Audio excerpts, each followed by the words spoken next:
심씨 양반, 귀신 손님.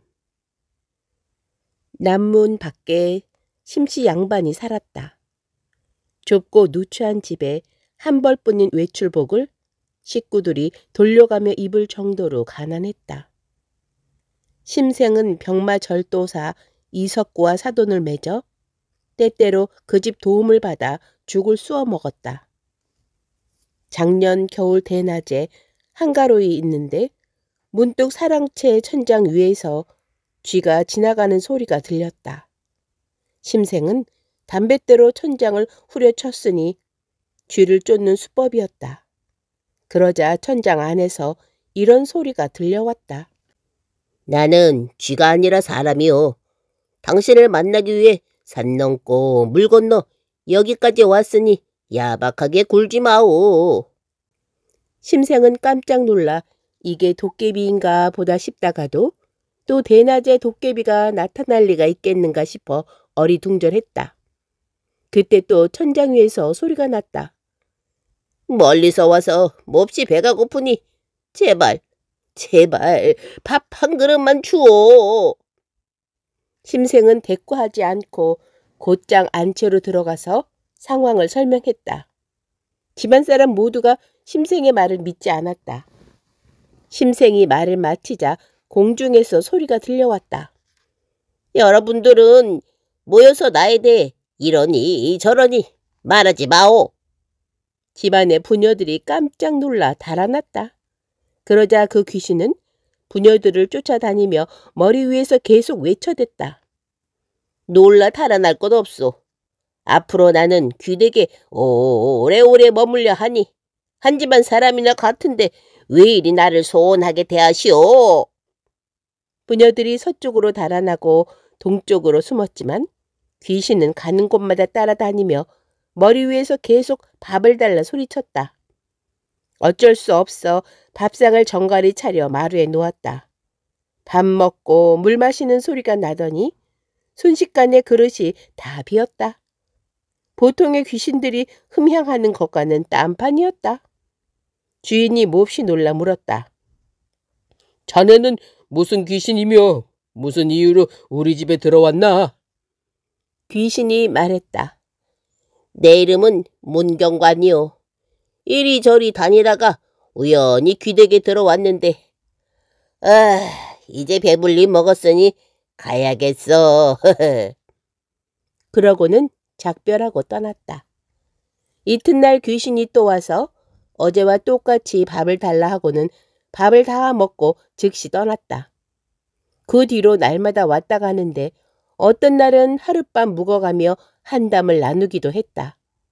집안 사람들은 모두가 이제는 익숙해져서 무서워하지도 않게 되었다. 하루는 주인이 벽에 붉은 부적을 써붙이고 그 외에도 귀신을 물리치는 물건들을 앞에 늘어두었다. 귀신이 또 와서 말했다. 나는 요사스런 귀신이 아니니 어찌 방수를 두려워하겠소. 어서 찢어버려서 집에 오는 손님을 물리치지 않는다는 뜻을 표해 주시오. 주인은 어쩔 수 없이 부적을 뜯어버렸다. 주인은 물었다. 자네는 앞날의 화복을 알 수 있나? 알다 뿐이겠소. 앞으로 우리 집의 기륭은 어떻겠나? 당신은 60몇 살까지 살겠지만 불우하게 생을 마칠게요. 아드님은 또 몇 살까지 살겠고 손자 때야 비로소 과거 급제의 영예가 있겠으나 현달하지는 못할게요. 심생은 그 말을 듣고 경악을 금치 못했다. 심생이 또 집안의 아무개 부인은 몇 세까지 살 것이며 아들은 몇이나 낳을 것이냐 묻자 귀신은 하나하나 대답해 주었다. 그러더니 귀신은 말했다. 쓸 데가 있으니 두 냥만 도와주시면 고맙겠소. 자네는 우리 집이 가난하다고 보나 부자라고 보나? 가난이 뼛속까지 사무쳤소. 그러면 돈을 어떻게 마련하겠나? 당신 집 상자 속에 좀 전에 빌려온 돈 2냥이 있는데 왜 그걸 주지 않소? 내가 온갖 서글픈 소리를 해가며 그 돈을 빌려온 건데 그 돈을 자네한테 주면 우리는 저녁밥을 지어 먹지 못하니 어쩐단 말인가? 당신 집에 쌀이 몇 대 있으니 저녁밥이야 넉넉히 지을 텐데 왜 거짓말로 둘러대려 하오? 내가 이 돈을 가져갈 테니 너요 마오? 귀신은 이렇게 말하고 표현이 사라졌다. 심생이 상자를 열어보니 예전 그대로 자물쇠가 채워져 있었지만 돈은 온데간데 없었다. 심생은 더욱 답답해서 노심초사하다가 부녀들은 친척 집으로 보내고 자신은 친구 집에 가서 묵었다. 그러자 귀신이 또 그 집에 찾아와서 화를 내며 말했다. 아니 왜 나를 피해 이 먼 곳에서 지내오? 당신이 전리밖까지 달아난들 내가 못 따라갈 줄 아오? 그러고는 그 집 주인에게 밥을 내놓으라고 했다. 주인이 주지 않자 귀신은 심한 말로 꾸짖고 욕하더니 그릇을 때려 부수며 밤새도록 야료를 부렸다. 주인은 심생에게 원망을 품어 깨진 그릇값을 물어내라고 했다. 심생은 마음이 편치 않아 새벽이 되자 집으로 돌아왔다. 귀신은 또 부녀들이 묵는 곳으로 가서 앞서와 똑같이 야료를 부렸다. 부녀들 역시 어쩔 수 없이 집으로 돌아왔다. 귀신은 다시 예전처럼 왕래했다. 하루는 귀신이 말했다. 이제 오랫동안 이별이오. 몸조심하고 잘 지내시오. 심생이 말했다. 자네는 어디로 가나? 제발 어서 떠나서 우리 온 가족이 좀 편히 지내게 해주게. 귀신이 말했다. 우리 집은 경상도 문경현에 있어. 큰맘 먹고 고향으로 돌아가려 하는데 노자가 부족하니 돈 10냥만 주시면 좋겠소. 심생이 말했다. 내가 가난해서 밥 먹기도 힘들다는 건 자네가 잘 알잖나. 그런데 그 많은 돈을 내가 어디서 얻어오나?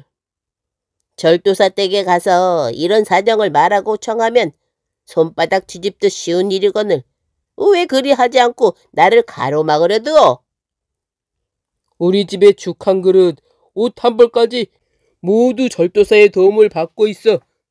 친형제간이나 다름없는 은혜를 입었으나 조금도 보답하지 못하고 있어 늘 부끄럽고 미안한 마음이거늘 지금 또 무슨 낯짝으로 가서 1,000푼을 주십사 부탁한단 말인가? 귀신이 말했다. 내가 당신 집에서 소란 피운 일을 절도사가 잘 아시니 당신이 진정을 다해 아뢰면 이 돈만 마련해주면 귀신이 떠난답니다 라고 말해보. 그리하면 재앙을 구할 길이 있는데 어찌 들어주지 않겠소? 심생은 기가 꺾이고 말이 막혀 더는 둘러댈 수 없게 되자 당장 이 절도사를 찾아가 사정을 자세히 말했다. 절도사는 과연 선선히 승낙했다. 심생은 돈을 들고 집으로 돌아와 상자 속 깊숙이 감춰두고 한가로이 앉아 있었다. 오래지 않아 귀신이 또 와서 기쁘게 웃으며 말했다. 후에 대단히 감사드리오. 덕분에 노자를 얻었으니 이제 먼 길 떠났는데 아무 걱정 없어. 심생이 거짓으로 속여 말했다. 내가 누구한테 돈을 얻어 자네 노자를 마련했다는 건가? 귀신이 웃으며 말했다. 선생은 충직하고 성실한 사람인 줄 알았는데 지금 왜 이런 농담을 하오? 귀신은 또 말했다. 내가 벌써 당신 상자 안에 있는 돈을 가졌어. 근데 2냥 반은 남겨두었어. 내 작은 정성이니 술이나 한잔 하오. 그러고는 작별하고 떠났다. 심생의 식구들은 모두 춤을 추며 경사스러워했다. 열흘 뒤에 또 공중에서 귀신이 인사하는 소리가 들렸다. 심생은 몹시 화가 나서 말했다.